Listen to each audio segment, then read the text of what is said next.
Well, good Sunday afternoon to you. I'm meteorologist Vin Crosby from the Weather Show with Vin Crosby here on YouTube. You're probably hearing a little bit of wind. Looks like a little front has moved on through around midday in the Treasure Valley coming in from the north. It just wasn't here this morning, and now we're seeing a little brisk breeze come through. The clouds are moving in down to the south, and then the wind is coming on in from the north. This will lead to the possibility, maybe, of some snow in the Treasure Valley for your Monday morning commute. Will it be enough for the old snow plows? Let me get my thumb straight there. To come on through in the mornings? I don't know. Will there be a lot of snow? At this point, it's tough to tell. And the reason is because of a cold front that is slipping on through, and how much cold air is going to get in this afternoon through tonight to allow the chance of snow. Check out the satellite picture here. You can see there's a clear spin out in the Pacific Ocean, and follow those clouds as they kind of move on in from the northwest down to the southeast. Now, as these clouds kind of filter on in, will they push enough moisture in our direction around the time of the morning? This is probably the finest rain-snow line that has existed in a long time in the Treasure Valley. It is so close to being some snow in the morning or rain, and it's really tough to tell. And so I'm not going to go out and say, hey, it's going to snow, but it's close enough to say something about the possibility that there could be some snow tomorrow morning. One computer forecast model does bring the chance of temperatures down around 31, 32 degrees. And if we see that at the surface and the surfaces are cold enough, some snow could stick briefly before changing over to rain in the afternoon. This is not a big snow event by any stretch. Do I think plows are going to be needed? Probably not. But I do think that the cold air, which is sitting pretty much right through the middle of Idaho, is going to slip to the south. There was a front earlier that was to our north, a stationary front. It's now got a little bit of reinforcement, and so that cold front, look where it is tomorrow morning. It slips just down to our south. Now the question is, how much cold air will be behind it as the wind kind of moves on through here? How much cold air will be behind the front? Sometimes these fronts move on through and we get what's called a little subsidence warming, and that keeps temperatures up and will keep it mostly rain. But at this point, right now, it's enough to at least mention this. In the mountains, it looks like there'll be some snow, and some pretty good snowfall totals will be coming down through the mountains. So I think this is getting too windy. I'm going to switch over to a different microphone platform inside to bring you those snow totals. All right, inside and out of that wind. Boy, that wind was howling outside. It was a nice afternoon, but the wind speeds did get some gusts up there to around 20, 30 miles per hour from the northwest. This map that you're looking at is actually a depiction of the winds during the afternoon hours, where temperatures were in the upper 40s to around the low 50s. What is significant here are the dew point temperatures, and I want you to look at some of those dew point temperatures. They are dropping back into the 20s. Those blue numbers, they're going to pretty much drop into the teens overnight tonight in the Treasure Valley. That'll be crucial for snow to form in the Treasure Valley as the temperatures come back down with a lower dew point, and a big difference between the temperature and dew point temperature means the air is dry. It is always dry here, I get it. However, in this situation, when the precipitation moves in and starts to evaporate in the atmosphere, when it goes from the liquid to the gas form, that's when we see cooling or additional cooling happen in the atmosphere. Evaporational cooling is what we call it in the old meteorology world. That could be enough to just tip the scales enough to change rain to snow in the Treasure Valley. That's how fine of a line it is for snow in the Treasure Valley. So let's go and take a look at what I think is going to happen with the snow coming on down through the Treasure Valley. First of all, a couple of different models, a couple of different solutions. I do like this depiction of the computer forecast model that the National Weather Service uses in this situation. I think it's doing a decent job, really tells the story. So in the overnight hours going into around 5 a.m., not a whole lot of precipitation falling, but somewhere between 5 a.m. and going to 11 a.m., we are going to see snow start falling in the Treasure Valley.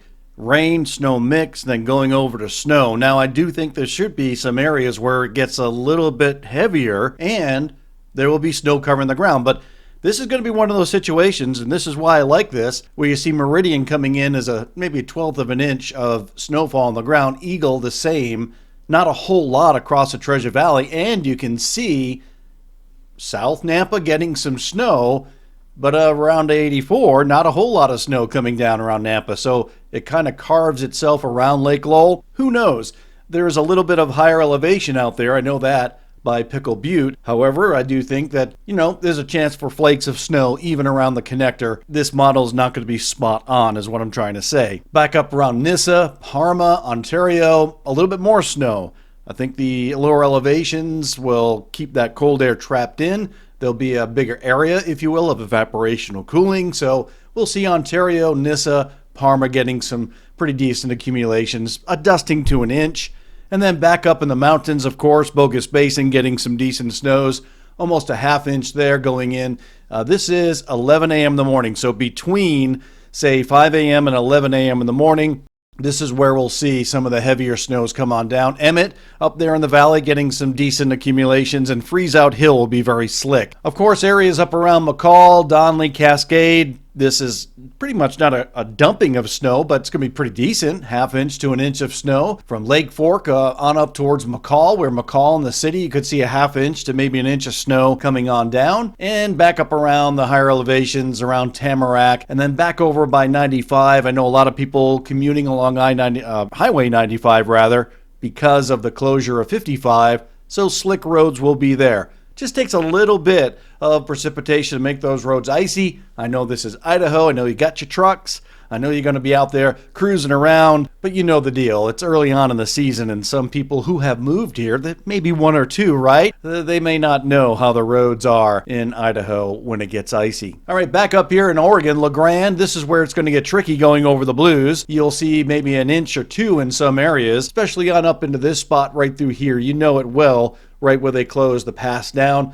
I don't see the pass being closed down, but I do see it pretty slick going over the pass, coming down in the elevation, about a quarter of an inch to maybe an inch and a half of snow. Again, enough to make things slick. Back up around the Seattle area, heavy snows, of course, in the mountains, the higher elevations. Not a whole lot down across Seattle. Just up there around Snoqualmie, the pass will be slick. That's a no-brainer this time of year with this type of system. And of course, you can see Rainier getting tons of snow. Not a ton, but about 6 inches of snow out of this. 6.5, maybe 10 inches of snow. Nothing around Olympia, so really no major issues as far as slick conditions here. However, down in the gorge, there will be a few spots, I do believe, that see some snow. It looks like right around the Cascade Locks area, but again, not a big event. This is by the Dalles. You can see most of the roads looking pretty clear. As we pull away, northern Idaho getting into some snow. Not much in southern Idaho. Down around Snowville, though, we are looking for some snow as those higher elevations climb as you come down towards the Utah and Idaho border. We're looking around 1/10 of an inch in Snowville, going down towards the south as you head towards Salt Lake City. Slick conditions there, as usual, in the Snowville area. So temperatures are going to be just around the freezing mark. I do think there's going to be a time frame for all these areas where we'll see temperatures hit the freezing mark. Checking out some of the temperatures back in the Treasure Valley, we see around the connector, most of the temperatures here are going to be around freezing or above very quickly, and some areas may not even get below freezing. So overall, this on the roadways, not a big event. What is a big event is, will it be a white Christmas? I think the chances are pretty good across the Northwest. Let's go in and check out my forecast for what I think is going to happen for snow in the Northwest this year around Christmas. Will there be patches of snow in some areas? Will there be a blanket of snow for cities in the Pacific Northwest like Seattle, Boise, and whatnot? I'm going to track it for you. Let's get into it. Here it comes.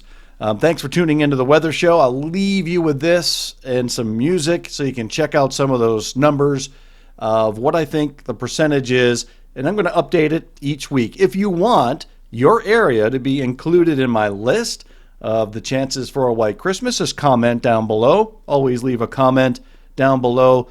Give me a like if you like it. Of course, subscribe. We love subscriptions to the Weather Show with Vin Crosby. And please share this video with friends and family. Thank you very much for tuning in to the Weather Show. I really, really appreciate you for being part of the Weather Show with Vin Crosby here on YouTube. You're part of my family.